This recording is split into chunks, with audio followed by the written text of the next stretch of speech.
Awesome. Well, it's great to see everybody. It's been a while. I don't know if it's been like 2 weeks, but it feels like a long time since I've seen everybody on Wednesday, and I'm happy to be here. My name's Daniel. I'm recovering from happy to be part of this community growing together. Um, so, like I said, the title today is Agnostic Encounters. Kind of chapter 3. We agnostics, and thinking about that a little bit, and wanted to share a little reflection that I've had this past week, of all places, from working at kids day camp. So I work with an organization that does it runs some summer camps for like wee little kids up to like high school age, and then I also work specifically with university students.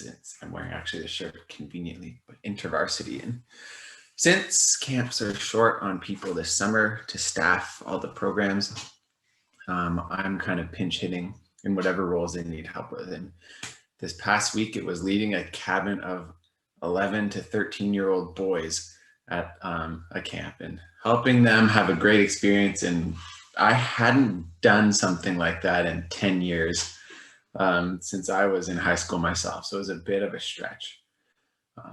But I was thrown into the deep end and learned a lot, and I'm very happy to maybe derive some knowledge from that. But these 10 kids it's a Christian camp, and they came from all sorts of background, ranging from some of them saying right away, like, I don't believe in God because I have scientific proof that, and I don't believe in God because it's just a social construct by the elites to like control the less powerful in society. And then, oh yeah, I believe in God, but miracles don't happen anymore, and God can't speak to us, and tongues were just for the book of Acts. Like, that's kind of where his faith was, and kind of everything in between. And then I was just like, okay, just put your sunscreen on and don't get sunburned. I'm just your cabin leader, thinking, how am I supposed to engage with this? And then I started to kind of recognize, I could have taken the position like, oh, I know so much more than you. I'm like more than twice your age. But I realized that, like, there's a lot like these kids that I don't understand. I have lack of knowledge. I am in effect without knowledge, agnostic. As I thought about that word, I'm like, I don't know everything, and I can't claim to. But I realized there's a real difference when you have lack of knowledge and recognize it versus having lack of knowledge and just being totally closed to anything else. The difference is that if you have humility and if you have an openness, you can journey through to something, to greater knowledge. And if you don't, you are stuck. And that was the case for me for a long time. It still is the case in some places of life, right? But I'm almost always a novice in life. I'm living out of like life basics for dummies pretty much in every category all the time. It's maybe I'll advance as I get older with some age and wisdom, but if I don't acknowledge that I'm no expert in whatever the category is, I'm just always going to be stuck there thinking this is all there is, because I am now the world expert in budgeting, or like I'm the world expert in, insert whatever part of life. Recovery would be relevant right now. And if I believe that all I know is all there is, I'm just going to be doomed to be stuck in this little, whatever the sphere is that I've carved out and put my stamp on. And that would be bad. And I've experienced that, like in my recovery, thinking, oh, I know how to get out of this hole that I've dug myself into. I'll just keep trying it and keep trying it and keep trying it. And in my story, that was, a number of years of just thinking I was going forward. I was 2 steps forward, 1 step back, but really there was just like 2 steps forward, 2 steps back. I don't even know there were steps forward. But I had said, I know how to get myself out of this. I have the knowledge necessary. And so I recognize this week that there's a place for the humble acknowledgement that I don't understand everything, because that's where new knowledge is going to come in.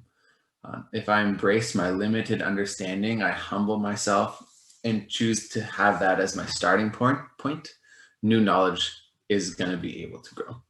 So some of the text from the big book that really stood out to me as I read over this week. Page 46, paragraph 1, the first full paragraph said, "We found that as soon as we were able to lay aside prejudice and express even a willingness to believe in a power greater than ourselves, we commenced to get results, even though it was impossible for any of us to fully define or comprehend that power, which is God." And I took some, going back to my story about camp, I took some comfort in recognizing that, like, who said, I have reasons to not believe in God because, or I believe in God, but I have all these limits on him because. I realized it's not really for me to adjust all those things to whatever I would like them to be. It was for me to help them just pry open a little bit more on their conception so that they could learn. And I realized that's always my journey, that I need you and community around me to help myself even be open to recognize that I just got to start and it'll grow from there.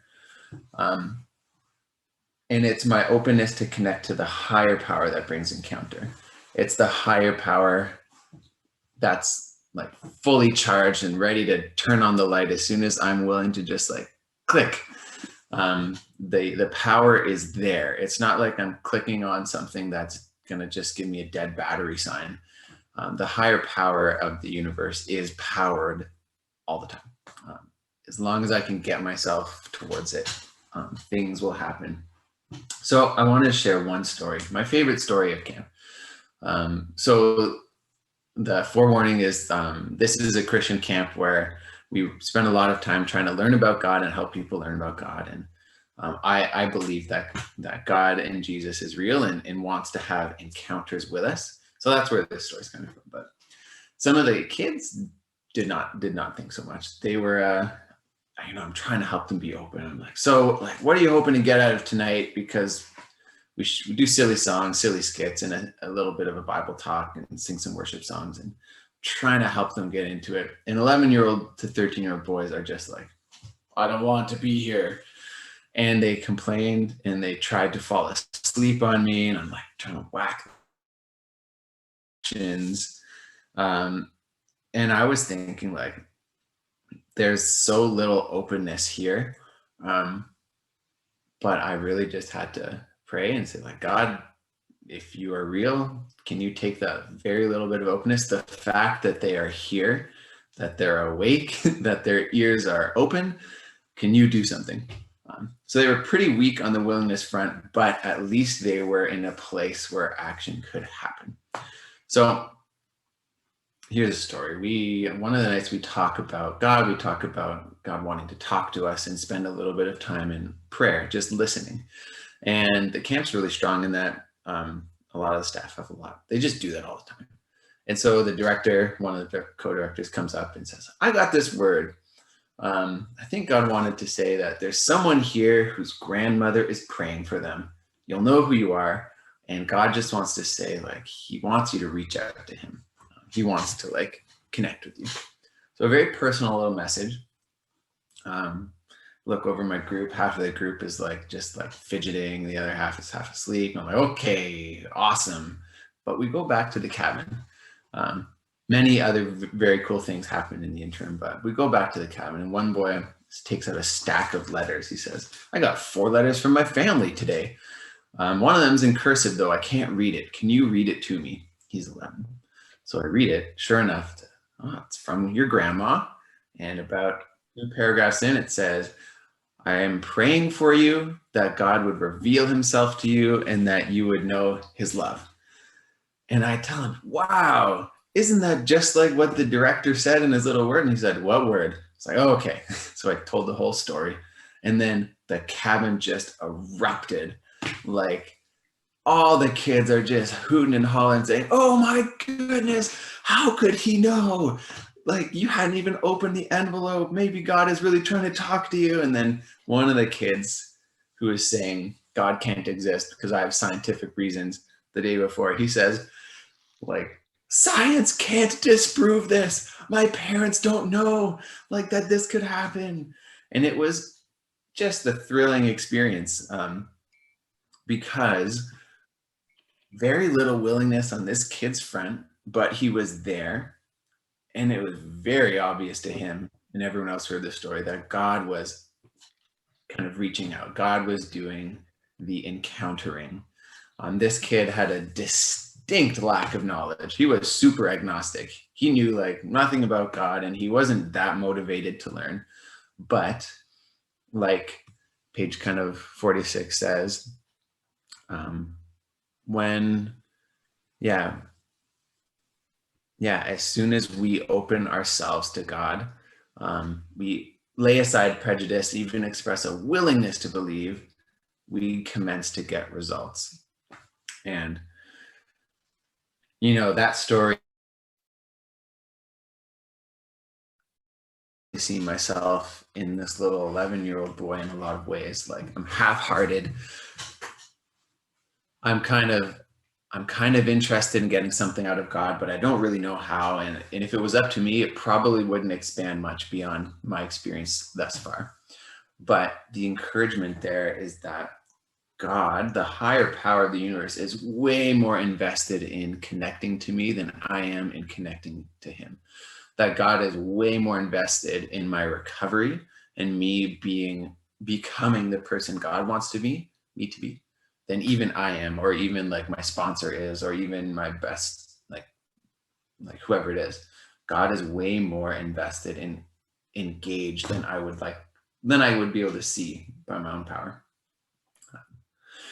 And, you know, that story helped me to realize, or that real life moment helped me to realize that to have encounters with God, I need to continuously embrace my lack of knowledge, and not as an endpoint, like that there is no way that anyone can know anything about God because we're human and that's the end of the story. But if I take the position rather that God is out there, wants me to know about him, and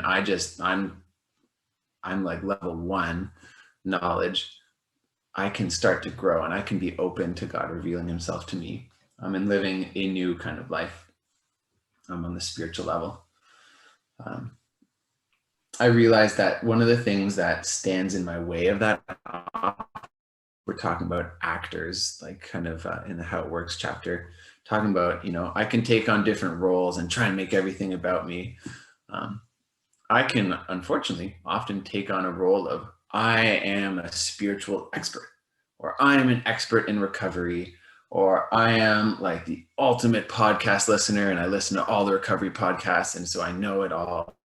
Take on that role, I've basically gotten back to a closed off kind of position where I'm not open and humble to learn more things. I need to make sure that I'm surrendering kind of those identities and not just camping out at like, I've got this badge, or resting on my laurels of, I've done all 12 steps, or I have listened all the way through, you know, 2 BBA workshops from start to finish, or, you know, I'm saying those because those could be relevant to me. But if I'm willing to keep it open and say there's more to come, more to learn, then inevitably more will come and more will learn, or more will be learned. We commence to get results. So I just, it's not very concrete lesson necessarily, because it's more of like, I just have to keep my heart and my posture open and recognize that I do not know everything, but that is good because I can learn more. And that God just really wants to reach out in ways that will be unique to each of us, because each of our backgrounds is different. Each of our, you know, faith backgrounds and the language we might have is different. But in every case, God wants to connect to each of us and show us more truth and more of himself. And that's how this chapter ends on page 57. It's a cool little story. But it says, the last line, when we drew near to him, he disclosed himself to us. And, that's a pretty direct parallel of something that Jesus says in his super sermon. Matthew chapter 7 says, ask and it will be given to you. Seek and you will find. Knock and the door will be open to you. For everyone who asks receives, the one who seeks finds, and to the one who knocks, the door will be open. So that's my encouragement, is that wherever you're at with your higher power journey of knowing God, as long as we can create that space where we need and are open to more learning will come, because God is invested in us recovering as well.